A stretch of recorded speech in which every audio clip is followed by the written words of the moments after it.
యెమెన్లో పరిస్థితులు ప్రస్తుతం పూర్తి అస్తవ్యస్తంగా తయారయ్యాయి. గత కొన్ని సంవత్సరాల నుంచి యుద్ధం చేస్తున్నప్పటికీ గతంలో ఎన్నడూ ఇక్కడి ప్రజలు భయపడలేదు. అయితే తాజాగా అమెరికా యెమెన్ రాజధానిపై సనాపై పెద్ద ఎత్తున బాంబుల వర్షం కురిపించడంతో ఇక్కడి ప్రజలు భయంతో వణికిపోతున్నారు.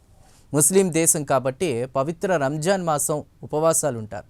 ఒకవైపు బాంబులతో నగరం మొత్తం కూడా దద్దరిల్లిపోతుంటే ఇక్కడ పిల్లలు మహిళలు హాహాకారాలు చేస్తున్నారు.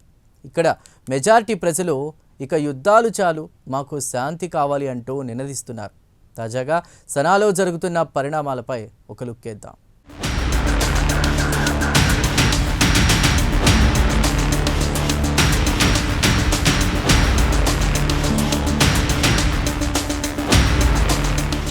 ప్రపంచంలోని కొన్ని దేశాలు ఏళ్ల తరబడి యుద్ధాలు చేస్తూనే ఉంటాయి.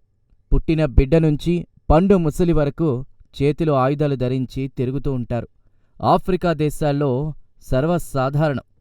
ఇక యెమెన్ విషయానికొస్తే వెస్టేషియాలో ఉంది. ఇక్కడ తరచూ అంతర్యుద్ధంతో అట్టుడికిపోతుంటాయి.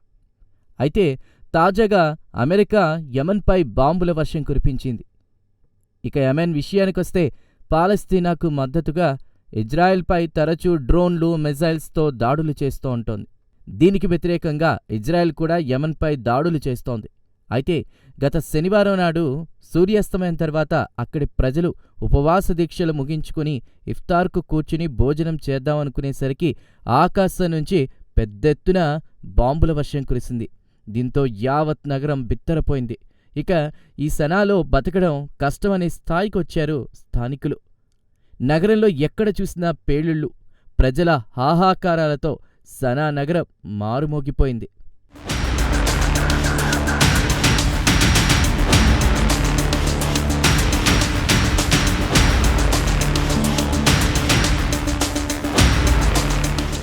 యెమెన్ రాజధాని సనా విషయానికొస్తే ఈ నగరం జనాభాతో కిక్కిరిసిపోతోంది. యావత్ నగరం చెవుల చిల్లులు పడే విధంగా పేలుళ్ల శబ్దాలతో ఇక్కడి ప్రజలకు అసలు ఏం జరుగుతుందో అర్థం కాలేదు. తర్వాత స్థానికులు అమెరికా యెమెన్పై బాంబుల వర్షం కురిపిస్తోందని తెలుసుకున్నారు. వైమానిక దాడుల్లో సుమారు 50 మంది కంటే ఎక్కువే ప్రజలు ప్రాణాలు కోల్పోయారు. కాగా ఈ బాంబులు ప్రధానంగా Houthi rebel group political office, దాన్ని స్థానికులు అన్సార్ అల్లాగా పిలుస్తారు, ఈ కార్యాలయంపై పెద్ద ఎత్తున బాంబులు కురిపించింది అమెరికా. తాజాగా అమెరికా కూడా యెమెన్పై దండయాత్ర ప్రారంభించిందని స్థానికులు గుసగుసలాడుకుంటున్నారు. ఇప్పటికే యుద్ధంతో అట్టుడికిపోయిన యెమెన్కు అమెరికాతో మరో గండం ముంచుకొస్తుందని స్థానికులు అభిప్రాయపడుతున్నారు.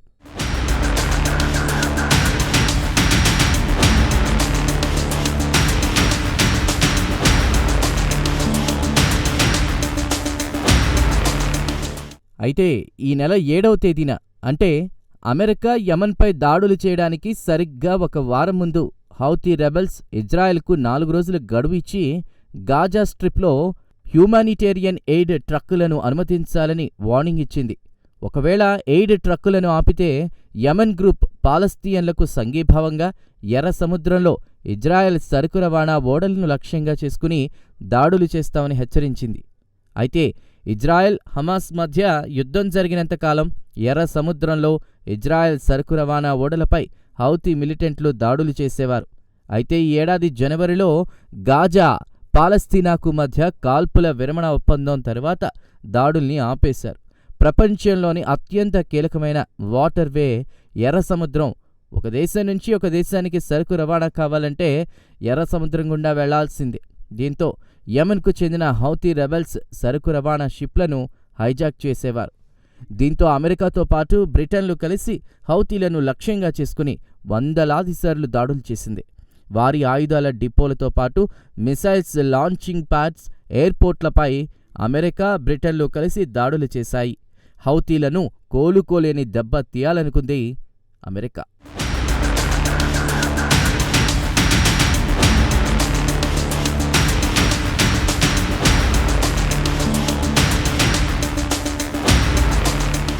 ఇక హౌతీల వెనుక ఇరాన్ ఆయుధాలు ఇచ్చి దాడులు చేయిస్తోందనేది బహిరంగ రహస్యమే.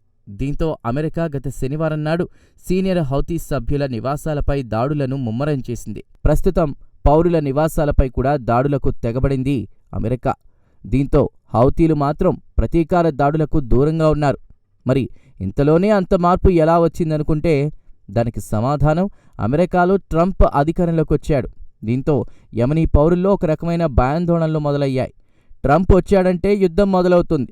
2014 నుంచి అంతర్యుద్ధంతో తీవ్ర ఇబ్బందులు పడుతున్న ఇక్కడి పౌరులు ఇక యుద్ధం చేయలేవనే స్థాయికి వచ్చారు.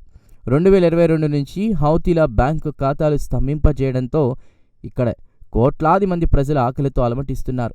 ఇక అమెరికాలో ట్రంప్ అధికారంలోకి వచ్చాడు కాబట్టి తమ కష్టాలు మరింత పెరిగే అవకాశాలున్నాయని స్థానికులు భయపడుతున్నారు. ఇదిలా ఉండగా ట్రంప్ నేరుగా హౌతీలను ఉద్దేశించి నరకం ఎలా ఉంటుందో చూపిస్తానంటూ వార్నింగ్లు కూడా ఇవ్వడంతో ఇక్కడి ప్రజలు భయంతో వణికిపోతున్నారు.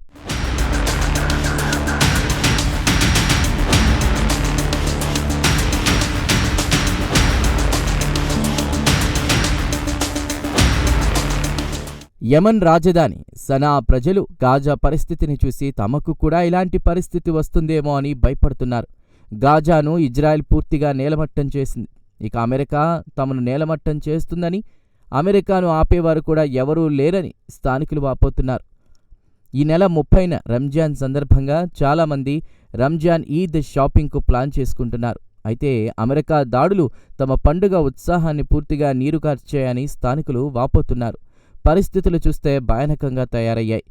ఏ మూల నుంచి ఏ బాంబు వచ్చి పడుతుందో అని భయంతో చచ్చిపోతున్నామని, సనా నగరవాసులకు కంటి మీద కునుకు లేకుండా పోతుందని స్థానికులు ఆందోళన చెందుతున్నారు. ఇక అమెరికన్ల ప్రధాన లక్ష్యం హౌతీ అధికారులను చంపడం. వీరంతా సనాతో పాటు ఇతర ప్రావిన్స్లను పాలిస్తున్నారు.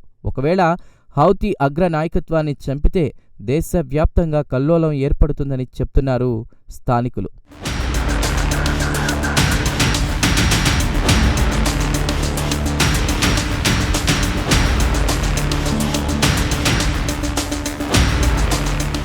ఇక హౌతీ రెబల్స్ యెమెన్ రాజధాని సనాను సెప్టెంబర్ 2014లో తమ ఆధీనంలోకి తీసుకున్నారు. అప్పటి నుంచి ఈ గ్రూపు రాజధానిపై పట్టు సాధించింది. అమెరికా యెమెన్పై దాడులను ముమ్మరం చేస్తే హౌతీ ప్రత్యర్థుల పరిస్థితులను తమకు అనుకూలంగా మార్చుకుంటున్నారని స్థానికులు ఆందోళన చెందుతున్నారు. కాగా ప్రభుత్వం అనుకూల దళాలు అమెరికా అండ చూసుకుని హౌతీల ఆధిపత్యం ఉన్న ప్రావిన్సులపై దాడులను ముమ్మరం చేస్తే మరోమారు అంతర్యుద్ధంతో ఇక్కడి ప్రజలు మరింత కష్టాల్లో కూరుకుపోవాల్సిందే అని స్థానికులు ఆందోళన వ్యక్తం చేస్తున్నారు. దీంతో చాలామంది సనా పౌరులు సురక్షిత ప్రాంతాలకు వెళ్లి ప్రాణాలు కాపాడుకోవడమే మేలని చూస్తున్నారు. హౌతీలు ఎలానూ లొంగిపోరు, అలానే హౌతీల ప్రత్యర్థులు కూడా లొంగిపోరు. వీరిద్దరి పంతాలకు సామాన్యుడు బలైపోతున్నాడని స్థానికులు ఆవేదన వ్యక్తం చేస్తున్నారు.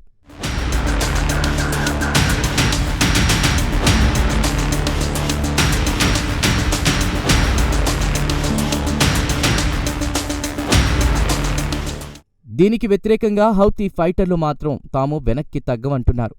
అమెరికన్లు తమను బెదిరిస్తున్నారు, తమను అవమానపరుస్తున్నారు. ఈ భూమి మీద ఎవరూ శాశ్వతంగా బతకరు, ఎలాగైనా చావాల్సిందేగా, ఆ చావేదో గౌరవంగా చావడమే మేలని, అది అమెరికాతో పోరాడి చనిపోవడం అంటే గర్వకారణమే కదా అంటున్నారు యువకులైన హౌతీ ఫైటర్లు. గత నెల రోజుల నుంచి రాజధాని సనాలో అమెరికా వ్యతిరేక సెంటిమెంట్ ఊపందుకుంది. ఇజ్రాయెల్ గాజా యుద్ధంలో అమెరికా ఇజ్రాయెల్కు మద్దతు పలకడంతో యెమనీలు తట్టుకోలేకపోతున్నారు. ఇదిలా ఉండగా హౌతీ నాయకుడు అబ్దుల్ మాలిక్ అల్ హౌతీ గత ఆదివారం నాడు టెలివిజన్లో మాట్లాడుతూ అమెరికా దాడుల వల్ల మరింత హింస పెరుగుతుందే తప్ప తగ్గదని హెచ్చరిస్తున్నారు.